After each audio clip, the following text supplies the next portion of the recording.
You're listening to the Total Perspective Vortex. I'm Tragula. And I'm Christian. Okay. And it's June 15th, 2020.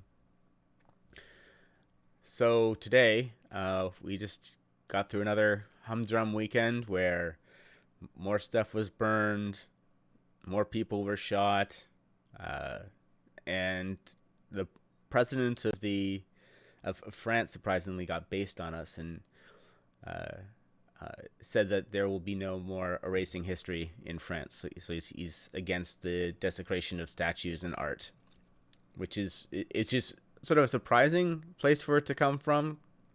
Uh, but I think that it also there's the factor that he's a little normalized to protesters compared to the rest of the Western world because he's been going through the yellow jacket protests for over a year now. You could have just said it's because he's from France, right? And they riot and This is everything. Perpetual riots. perpetual riots and protesting. Yeah, well, there's that too. So today, Christian, I wanted to jump into a meme I made over the weekend that got little traction, and I think it's because it makes people uncomfortable, and it's talking a bit about tribalism, which we talked about before. So, wabam. Let's see if I can bring this up. Okay. So this is actually an image that was originally posted by Ice T. Is where I saw this. The Black Code. And for those who don't know, the woman on the side here is Angela Davies. Um, Angela Davies is a Black Panther and a communist who was part like who is active in the 60s and is now a university professor at the University of California, at least to the source that I read. And I wanted to actually look at and talk about how racism is just one form of tribalism, and there are other forms of tribalism within society, and that's really what we should be paying attention to with this. Um, so as a joke, I took the black code and made it like the America code with President Trump on the side. And you'll notice here, though, that there are like some things that you might, as if you're a nationalist or a patriot, you might sort of agree with it. That's part of America. And then there's some other things that are sort of uncomfortable, but I think are part of tribalism. So I thought would be a good jump sounding board to actually talk a bit about tribalism and the pros and the cons and what kind of things transpire under it. So the Black Code. We do not steal from one another. We do not kill one another. Those are pretty good rules of thumb. We do not sell or offer drugs to one another. We do not combine our dollars. We do combine our dollars and buy collectively as a group. We protect our own women and children first. We educate our own every chance. We do not fight one another. Brothers protect and build up one another. Sisters protect and build up one another. Brothers protect and build up sisters. Sisters protect and build up brothers. We look for every opportunity to start our own business, servicing the needs of our people first. So that last one sounds pretty Trumpian in the sense of Right. like America first, right? Is very much like the needs of our people first, starting our own businesses, Right. right? Starting our own businesses and that last one, putting the needs of our people first, is kind of the America first Attitude, yeah, doctrine, right? yeah, Right. yeah. So just to get a sense, so I guess it's kind of the difference between, do we want to do this along, say, the more racial lines like we have on the left hand side, Mm-hmm. or do we want to do it also? I like President Trump's fro on the graphic that you have there, but Yeah, yeah. I but no, it's it's good. I wanted to do a real like a proper memeing job, and I felt like leaving the yes. fro there. Oh no, like this is good. This is good memeing. It's like this is constant. I love it. But you're right. So do we want to do it along racial lines, or is nationalism that would say include all races, and it would be a little more based on, I guess it'd be based on ideology rather than skin color. Um, Well, yeah, Would it's a different way of would that be forming more the ideal? identity. So you have the idea of citizenship, you have the idea of physical borders, so people within the country, and but you still have the same sort of tribalism effect. Now, Okay. what's interesting here, though, too, is that generally on the left, and you'll see Peterson and Jonathan Haidt sort of emphasize this, is that like the left is more open to new experience, and they try and tear down borders. And if you like, you can compare both of these sort of messages, like a nationalist message to or a racist message, um, and compare it to something like the song "Imagine," right?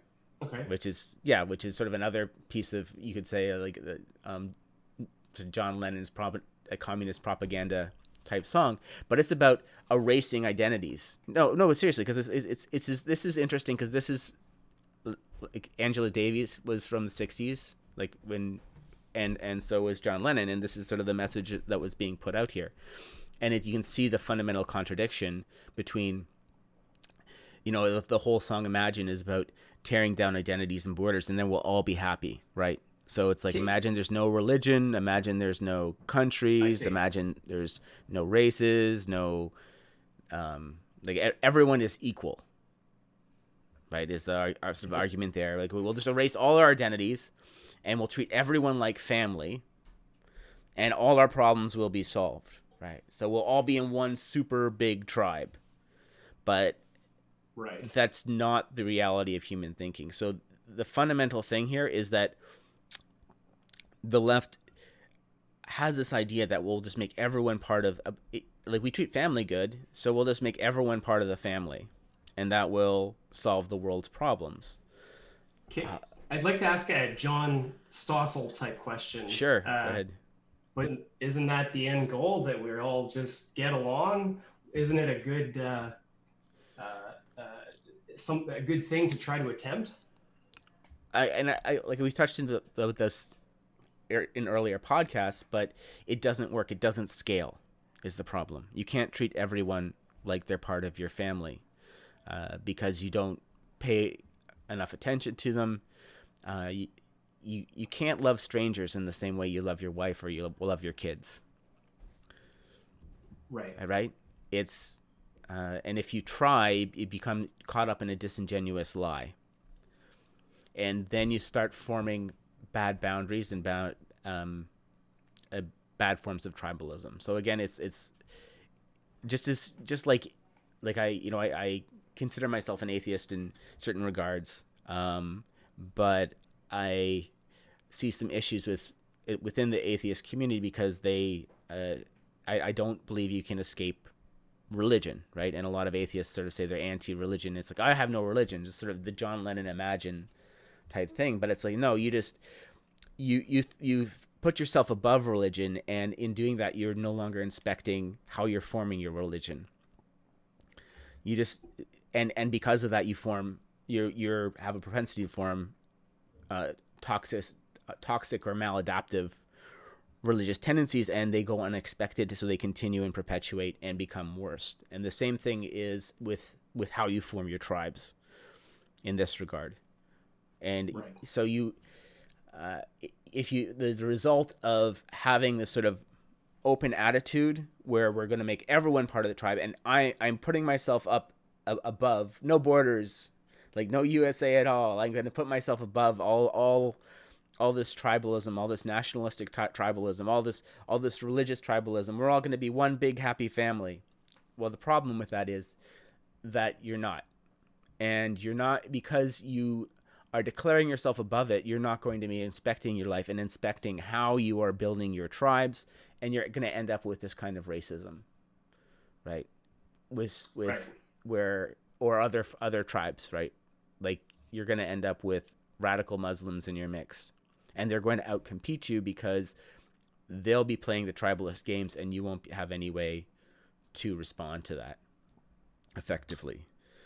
Right.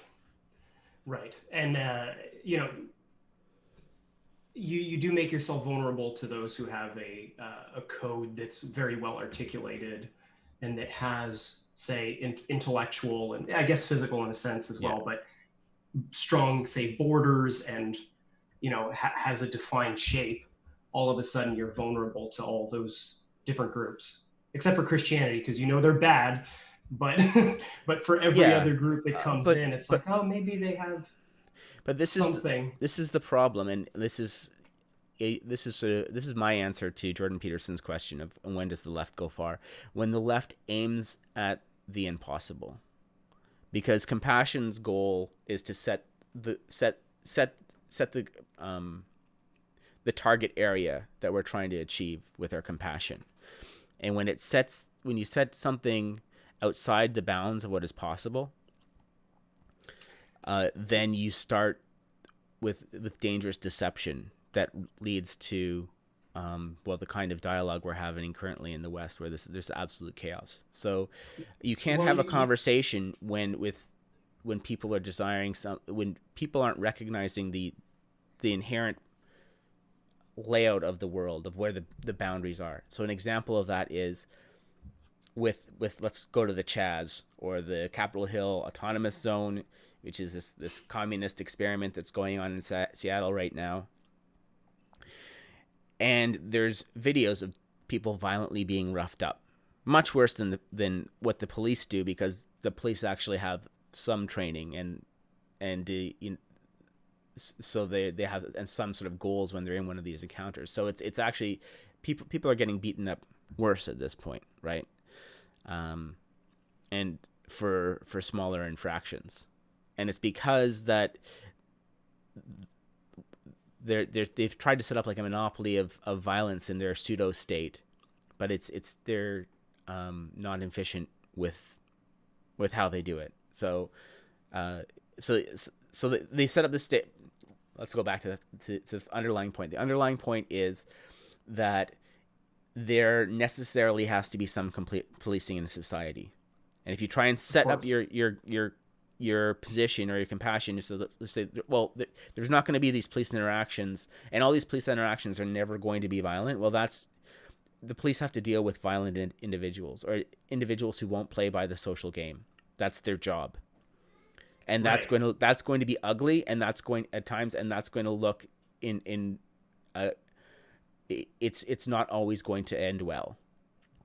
That's the Of course. reality, and the police are gonna have to go by rules of engagement, and people are going to die, people are going to get hurt on these fringe things, and that's going to be a reality of it. So the goal is to minimize and optimize that. It's not to eliminate it completely.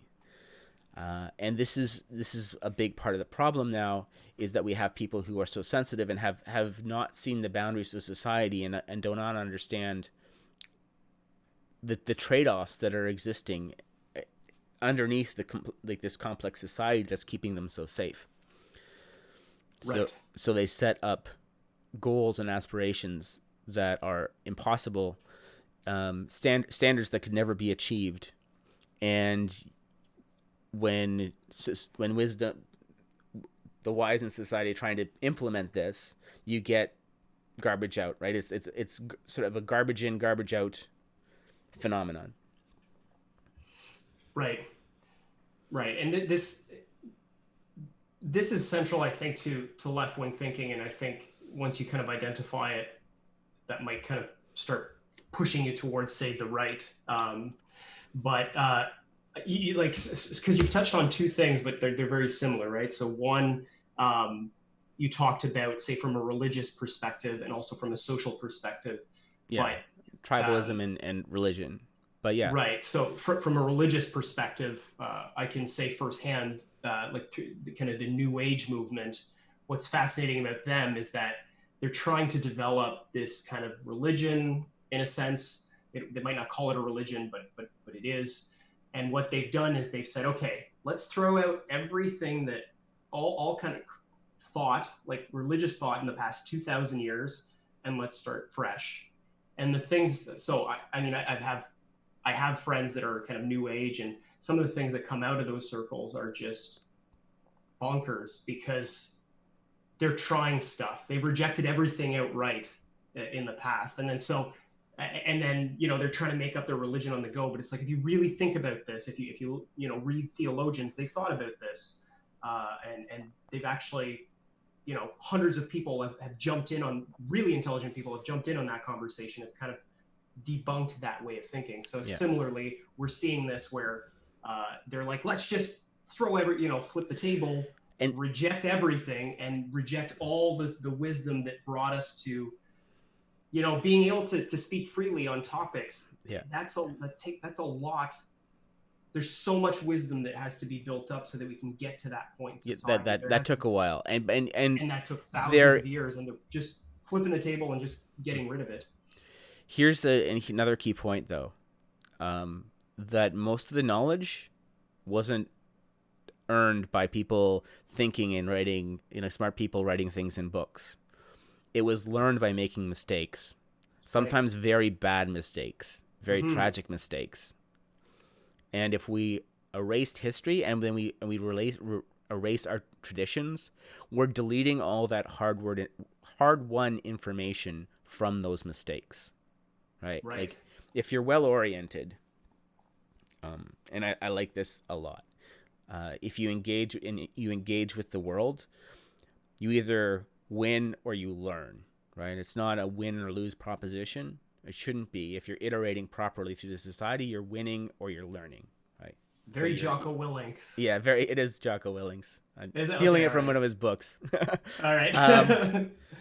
But it is very true in that regard, because it's talking about a positively iterating system, right? Where you go through, you try something, you learn something from it, and you improve. And that's actually what our conscious minds help us do in the world, is actually learn from it, because we engage from it, and we learn this learning behavior.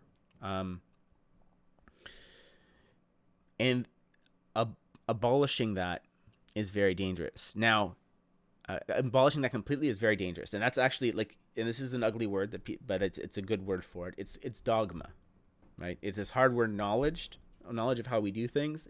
That part of the religion or part of society is dogma. And the thing about dogma is that it should be like the default way of doing things, but healthy dogma has to be questioned, because it has to be iterated on. It has to be challenged, but at the same time, it also has to be respected, right? There's a balance there, because there should be an assumption. Like, I think the proper way to orient this and engage with dogma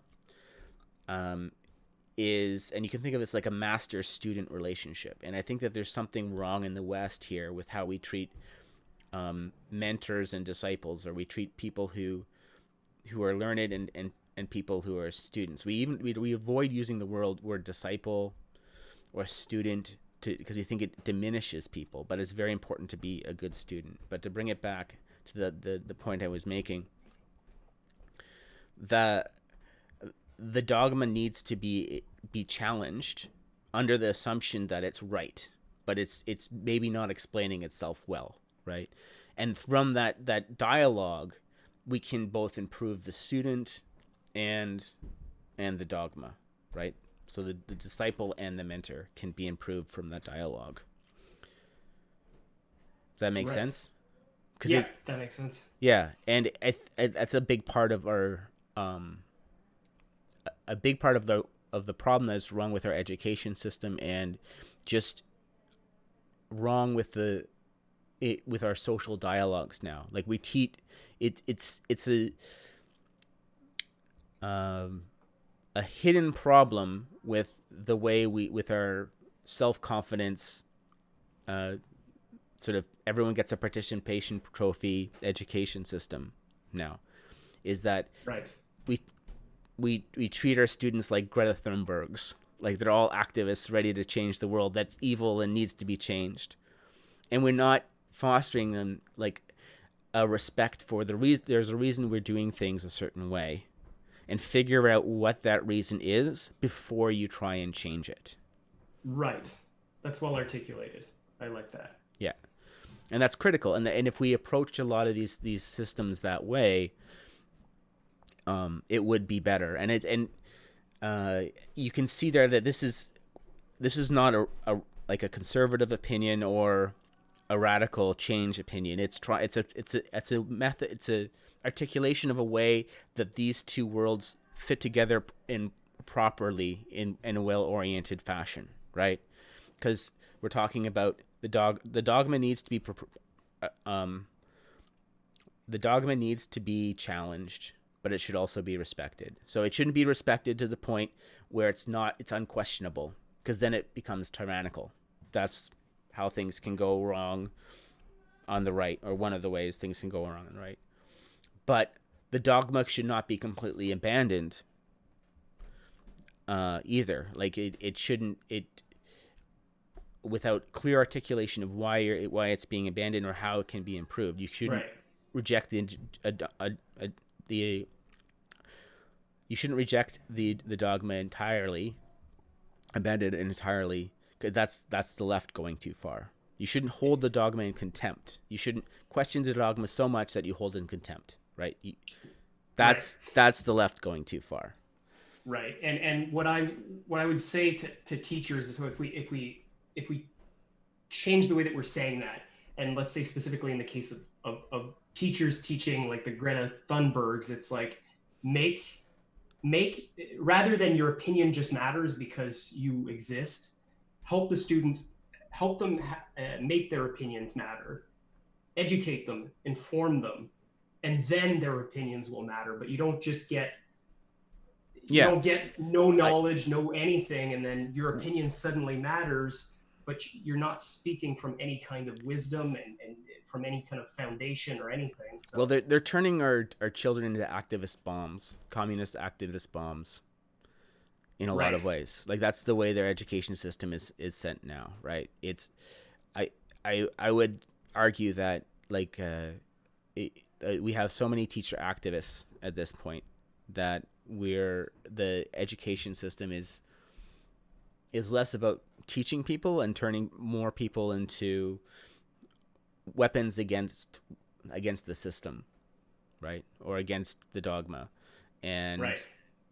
it's it's and that's a problem, because we're not teaching them to think for themselves. We're not teaching them to contribute to society, and we're doing them a disservice, and we're doing society a disservice when we do And that. I, And so like, but I mean, like, we can talk a little bit more, and this is an interesting direction because I didn't think we were going to end up here, but that sort of that um, teacher student relationship, mentor disciple relationship, uh, we have to teach our students to be good students, right? right. And we're doing a horrible job of that, and because of that, they're not learning things, Right. right? So we have to teach them to question and respect, right? And um, we have to teach them that a lot of our truths have been hard won. So you have to connect, and this will help ground people too, right? If they have to have a real appreciation of how far we've come, instead of just looking at how horrible our society is now.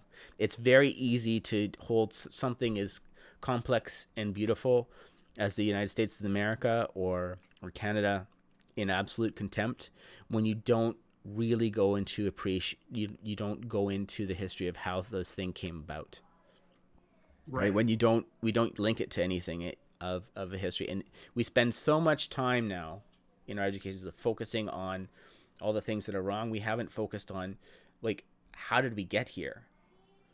How, Right. like, why are we doing these things these ways? Because there's good reasons for that, right? And a good and historian, and a good good economist will say, always ask the question compared to what? yeah, Right. compared to what? But and that's a big problem too, is that we keep people so sheltered and bubbled they don't understand how close we are to anarchy a lot of the time, and what that would actually look like.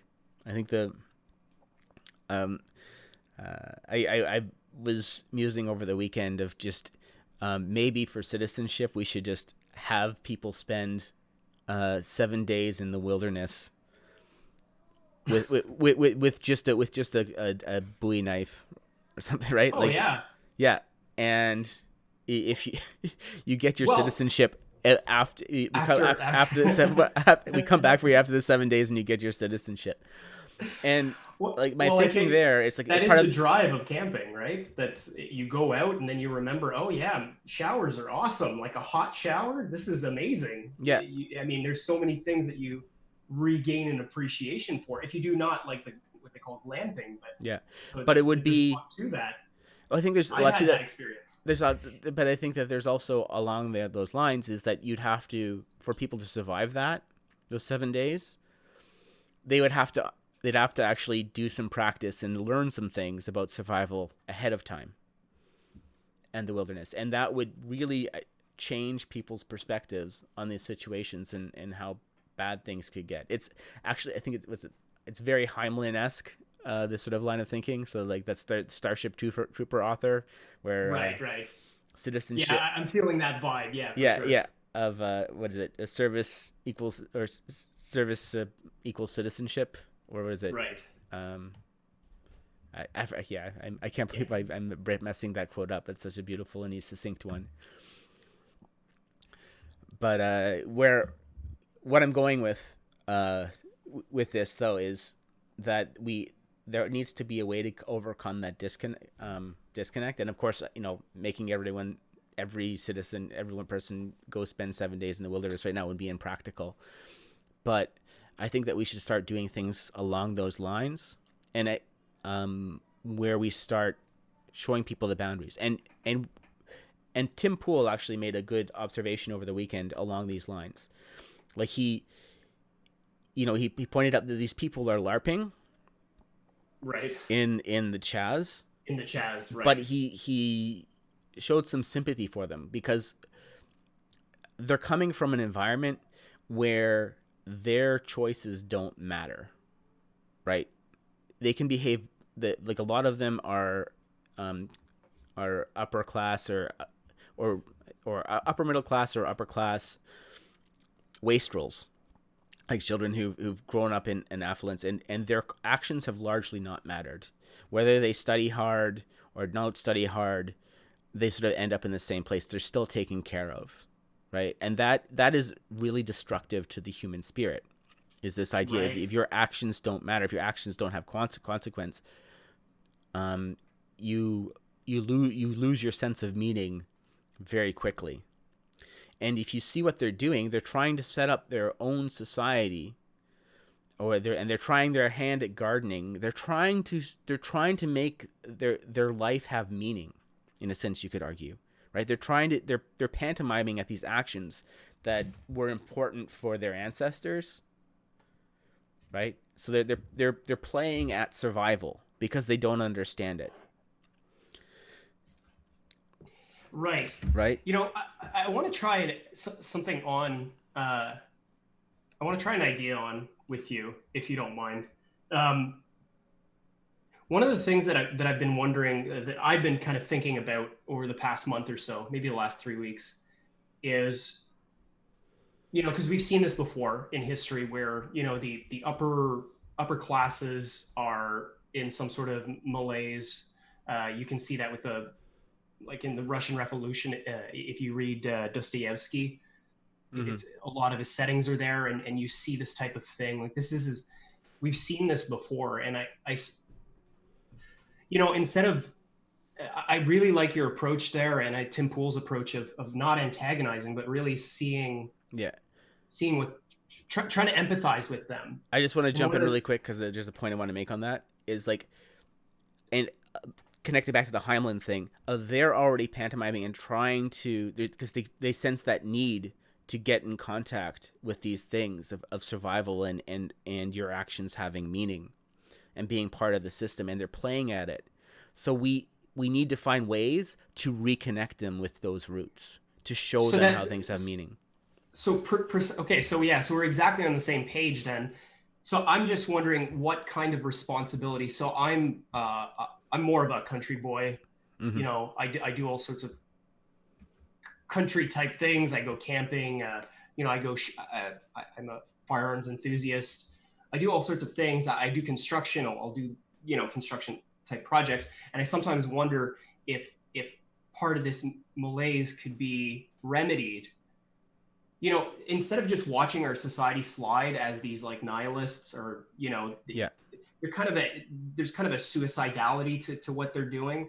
If we could, if Yes, there's something absolutely. that, Yeah. if there's something that, say, the flyover states, if you will, you know, the deplorables, or whoever, however you want to describe them, if there's something that they could do to try to say, look, you know, like these folks that are trying to make a garden, what are they? They're like laying, uh, uh, what is it, like topsoil, like 2 inches thick on the grass, and they think that something's going to grow out of that. Well, You know, instead, what if you invite them over to small farms, and you know, work a summer with your hands, and get that feeling. There's something so intimate, with kind of with the earth, very visceral, and maybe it can help bring. It's kind of like adopt a city dweller. You know, I mhm. wonder if that could be a bit of a movement, because they will make or break our society if they're depressed, because a lot of them, whether we want to or not, get into these positions of power. So is there something that we can do?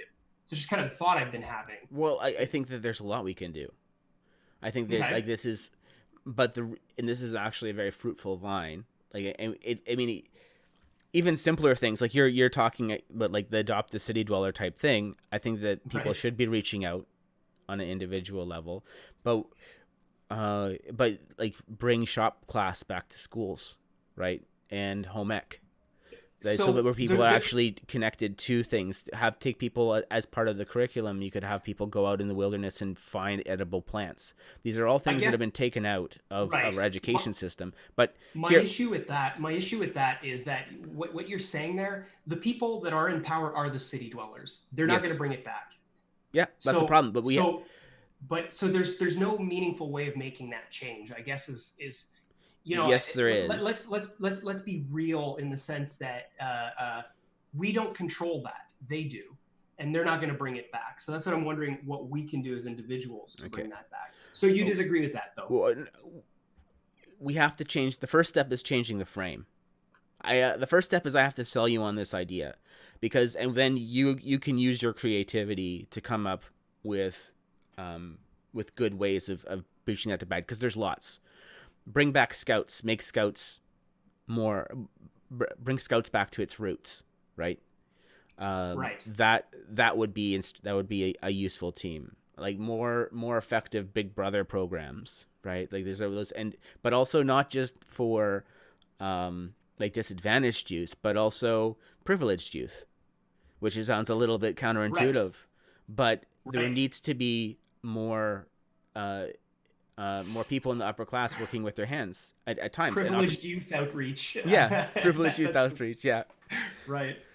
Um, uh, but it comes down to is we have to change this ugly frame that's being placed on this. Like we'd have to start looking at racism as just one form of tribalism, and it's not this magical boogeyman that is unique, like this uniquely like they talk about it like it's the first sin of the United States and stuff. It's not. Like it's you, if you elevate a problem into a untenable position, like into the state where it's so lofty that it can't be dealt with, it will never be dealt with, and that's what we keep on doing. So we have to start misdiagnosing the problem and start looking at, okay, what's bring it back to the dogma, and bring it back to what the right gets wrong is making the dogma unquestionable, right? They have what they're bringing to the argument It is saying can, the yeah. dogma needs to be respected, but it can't be respected so much that it's unquestionable, because then it will become tyrannical. What the left has to bring to the table is questioning the dogma, criticizing the dogma, but they have to still respect the dogma and inquire as to why things are the way they are and how they can be improved, as opposed to just rejecting them outright and trying to start everything from scratch again, because that will lead into disaster. So those are the two ways the left and the right can go wrong. There you go, Jordan Peterson solved it for you. There we And go. we have, with that big question resolved, I think that's a good episode of the Total Perspective Vortex. So I thank you for your time, Christian, Thank you. and I'll catch you next time. Sounds good. Cheers.